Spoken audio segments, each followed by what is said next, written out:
Hello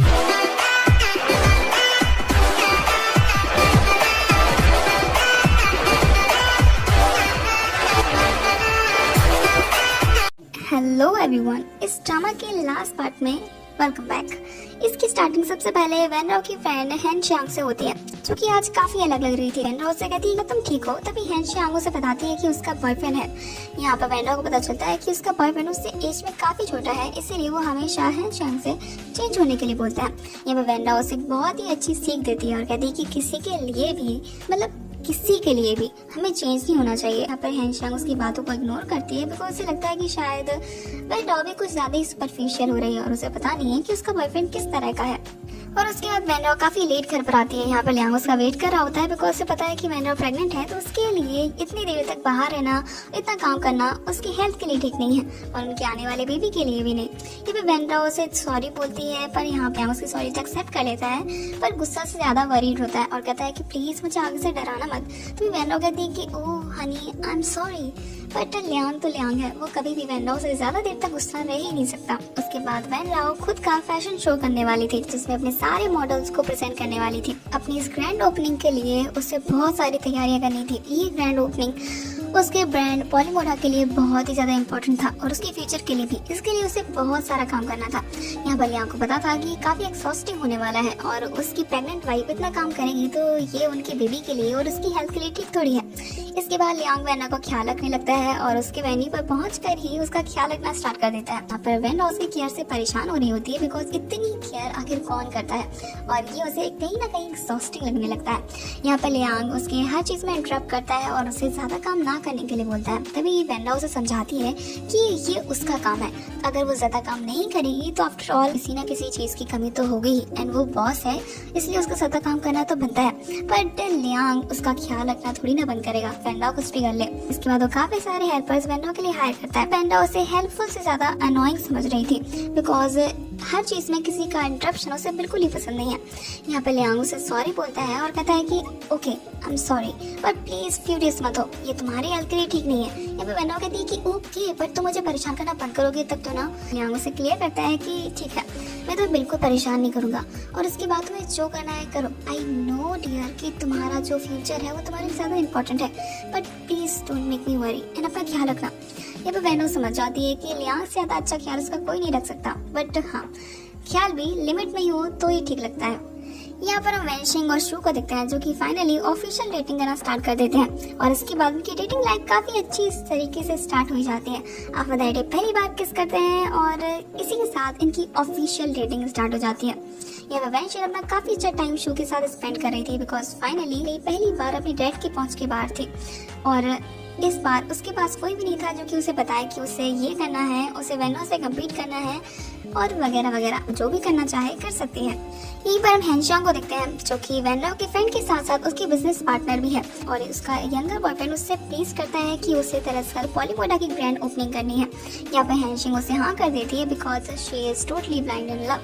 वैनो उसके मुंह के सामने उसे डायरेक्टली मना कर देती है और कहती है कि तुम उसे डिजर्व नहीं करते और हाँ मुझे पता है कि तुमने हानशिंग के साथ पता नहीं क्या कर दिया है, वो मेरी कोई भी बात नहीं सुनती एंड देखना मैं ऐसे लात मारकर बाहर निकालेगी ना अपनी जिंदगी से कि तुम्हें समझ आ जाएगा। एंड किसी का यूज कर अपने ड्रीम्स तक पहुंचना इट्स नॉट गुड। यहाँ पर हैनशांग का बॉयफ्रेंड उसे इग्नोर करता है, उसे पता चल जाता है कि वह उसे पसंद नहीं करती, इसीलिए वो फिर से हैनशांग का यूज करना स्टार्ट कर देता है। यहाँ पर उसका बॉयफ्रेंड अपने इग्नोरेंस के चलते उस वैनो के शो के वेन्यू को भी लीक कर देता है और किसी शो का वेन्यू पहले से लीक होना उस शो के लिए दरअसल अच्छी बात नहीं है और वैंडा उसके लिए काफी ज्यादा परेशान होती है। यहाँ पर हैनशांग सारा का सारा ब्लेम अपने ऊपर ले लेती है, बिकॉज उसे पता था कि उसके बॉयफ्रेंड ने ये सब किया है। यहाँ पर वैंडा इस बात से अनॉय होती है कि आखिर हैनशांग ये सब कैसे कर सकती है, अगर उसके बॉयफ्रेंड ने गलती की है तो उसे पनिशमेंट मिलनी चाहिए, पर हैनशांग सारी बातों को फिर से इग्नोर करती है और ये छोटी छोटी गलतियां दरअसल काफी बड़ी बनने लगती है। इसके चक्कर में हैनशांग का झगड़ा वैंडा से होना स्टार्ट हो जाता है। यहाँ पर वैंडा इस बात से काफी ज्यादा अनॉय होती है कि आखिर हैनशांग का दिमाग है भी या फिर है ही नहीं, बिकॉज वो अपना दिमाग का यूज करना भूल चुके हैं। इतना प्यार में ब्लाइंड होना तो अच्छी बात नहीं है, ना ही उसके करियर के लिए और ना ही उसकी हेल्थ के लिए, बट समझ जाओ यार। आखिर प्यार में किसी क्या दिखता है। पर वेंडो अपने फ्रेंड को ऐसे बर्बाद होने तो नहीं दे सकती। वेंडो उससे एक बहुत ही बड़ा झगड़ा होने के बाद हेनशांग उसकी कंपनी छोड़ने का डिसाइड करती है और कंपनी छोड़कर चली जाती है। और जैसे उसके बॉयफ्रेंड को ये पता चलता है कि हेनशांग ने कंपनी छोड़ दी है, वो अब उसके किसी काम की नहीं है, तो वो उसे झगड़ा कर लेता है। ना उसे कॉल करती है और बताती है कि लियांग उसे काम करने नहीं दे रहा है और लियांग के हिसाब से वो प्रेग्नेंट है, तो उसे ये सब शो नहीं करना चाहिए। या फिर हेनशांग गुस्सा होती है और जाकर लियांग से झगड़ा करती है कि आखिर वो वेनराओ के साथ ऐसा कैसे कर सकता है, ये उसका फ्यूचर है, इस कंपनी के लिए उसने सब कुछ किया है, उसे ये सब करने से रोक रहे हो, हाउ रूड। वेनराओ ऐसा कुछ भी नहीं करने वाली। इसके बाद वो लियांग को सुनाई जा रही थी, तभी उसे इंस्टेंट रियलाइजेशन होता है कि जो वो लियांग को सिखा रही है वो उसे खुद भी सीखना चाहिए, बिकॉज किसी के अंडर कंट्रोल रहकर हम अपनी डिसीजन लें, that's not a good thing. यहाँ पर वेंडा उसे यही समझाने की कोशिश कर रही थी। इसके बाद हेनशांग समझ जाती है और जैसे ही अपने घर पर जाती है वो देखती है कि उसका बॉयफ्रेंड दरअसल आराम से बैठकर उसके डिजाइन के ऊपर अपने स्नैक्स खा रहा है। इसके बाद समझ में आ जाता है इससे दूर रहना ही उसके लिए बेटर है। अब दैट अपने बॉयफ्रेंड के साथ उसकी छोटी सी पार्टी में जाती है। यहाँ पर वो नोटिस करती है कि उसकी गिफ्टेड जैकेट को उसके बॉयफ्रेंड ने अपनी फ्रेंड को दे दी। इसके बाद हेनशांग को गुस्सा आता है। जब वो खड़ी होती है और उससे इंस्टेंट ब्रेकअप कर लेती है, उसे काफी कुछ सुनाती है और अपनी जैकेट भी उस बंदे से उतरवा कर ले जाती है, बिकॉज हम अपनी चीजें क्यों वेस्ट करें। और आफ्टर दैट हम हेनशांग को देखते हैं जो कि फाइनली रिलीफ फील करती है कि उसने जो भी किया दैट्स अ ग्रेट थिंग। यहाँ पर हम वेनराओ को देखते हैं जो कि काफी काम करने के बाद अचानक से सिक हो जाती है, बेहोश हो जाती है। यहाँ पर उसे लियांग डॉक्टर के पास लेकर जाता है, तभी डॉक्टर से बताती है कि वो एकदम ठीक है। वेनराओ रिलीफ फील करती है, तभी डॉक्टर से बताती है कि वो प्रेग्नेंट नहीं है। यहाँ पर वेनराओ परेशान होती है और कहती है कि क्यों, मैं प्रेग्नेंट नहीं हूँ, लेकिन जो मॉर्निंग सिकनेस मुझे होती थी। तभी डॉक्टर से बताती हैं कि सब कुछ दरअसल ओवर ईटिंग की वजह से हो रहा था। यहाँ पर वेनराओ परेशान होती है कि अगर वो ये लियांग को बताएगी तो लियांग उसको ब्लेम नहीं करेगा, बिकॉज वेनराओ के झूठ पहले ही लियांग को हजम नहीं हो रहे थे और अब अगर वो ये बात और बताएगी तो पक्का लियांग को डायबिटीज तो होनी है, वो भी ऐसी वैसी नहीं, सीरियस ट्रस्ट इशू डायबिटीज। अभी के लिए वो ये बात लियांग को नहीं बताती है, लेकिन अंदर ही इतना ज्यादा गिल्टी फील करती है कि शायद उसका सांस लेना भी मुश्किल हो जाता है। हम हेनशांग को देखते हैं जैसे कि फाइनली अपना कॉलेज वाला क्रश मिल जाता है और उसके साथ वो फिर से अपनी न्यू डेटिंग लाइफ स्टार्ट करती है। यहाँ पर वेनराओ तो लियांग को नहीं बताती, पर लियांग ही उससे बात करता है और उसे समझाता है कि उसने सब कुछ सुन लिया था जो भी डॉक्टर ने उसे बोला था।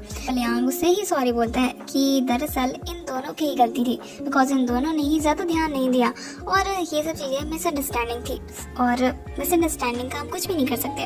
ये भी वेनराओ फाइनली रिलीफ फील करती है कि लियांग बिना बताए सब कुछ कैसे समझ जाता है। इतना परफेक्ट हस्बैंड इस दुनिया में तो नहीं मिलेगा, शायद हमें इस दुनिया के बाहर मिल जाए। यहाँ पे वेनराओ के स्टेप फादर और वेंशन के रियल फादर को देखते हैं जो कि अभी तक अपने स्कीम से बंद नहीं करते। दरअसल पॉलीमोडा का वेन्यू खरीद लेते हैं ताकि वो अपनी कंपनी वॉलनी का वहाँ पर शो कर सके। यहाँ पर जैसे ही वेनराओ की मॉम को ये पता चलता है तो उसके बाद वो डैड से डिवोर्स ले लेती है और उनसे पहली बार झगड़ा करती है, बिकॉज उन्होंने बहुत सारे सेक्रीफाइस दिए। उन्होंने वेनराओ से पहले वेंशन का ख्याल रखा जबकि उनकी रियल डॉटर नहीं है, लेकिन वेनराओ के फादर ने कभी उसे फादर वाला प्यार दिया ही नहीं।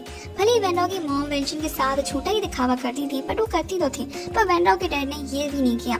इसके बाद वो फाइनली उनसे अलग हो जाती हैं और उनसे कहती हैं कि आपने वेनराओ का तो कभी भी ध्यान नहीं दिया, पर प्लीज अपनी खुद की डॉटर वेंशन पे जरूर ध्यान दे लीजिए। यहाँ पर वेंशन घर पर आती है तो उसके डैड उस पर नाराज होते हैं, बिकॉज उन्हें पता चल जाता है कि वेंशन शू को डेट कर रही है जो कि वेनराओ का ही एक्स है। यहाँ पर वेंशन भी अपने डैड से झगड़ा कर लेती है कि अब वो बड़ी हो गई है, अब वो मैच्योर है और वो अपने डिसीजन खुद ले सकती है और वो शू को सच में प्यार करती है। ये कोई बेकार वाली डेटिंग नहीं चल रही है। यहाँ पर उसके डैड समझ जाते हैं कि अब वो वेंशन को कंट्रोल नहीं कर सकते। इन सारी प्रॉब्लम्स के बाद भी वेनराओ अपना आउटडोर फैशन शो करती है। उसका ब्रांड पॉलीमोडा इसके साथ ही काफी ज्यादा फेमस हो जाता है। यहाँ पर हम वेनराओ के डैड को देखते हैं जो कि वेनराओ के शो को दरअसल वेन्यू के बाहर से देखते हैं और कहते हैं कि फाइनली मुझे समझ में आ गया है कि नाउ आई एम ओल्ड। इसके बाद अपने सारे कपल्स को देखते हैं जो कि अपनी डेटिंग लाइफ में एकदम ठीक थे। इसी के साथ हमारा ये ड्रामा ही एंड हो जाता है। मिलते हैं न्यू ड्रामा के साथ। Thank you so much guys for watching.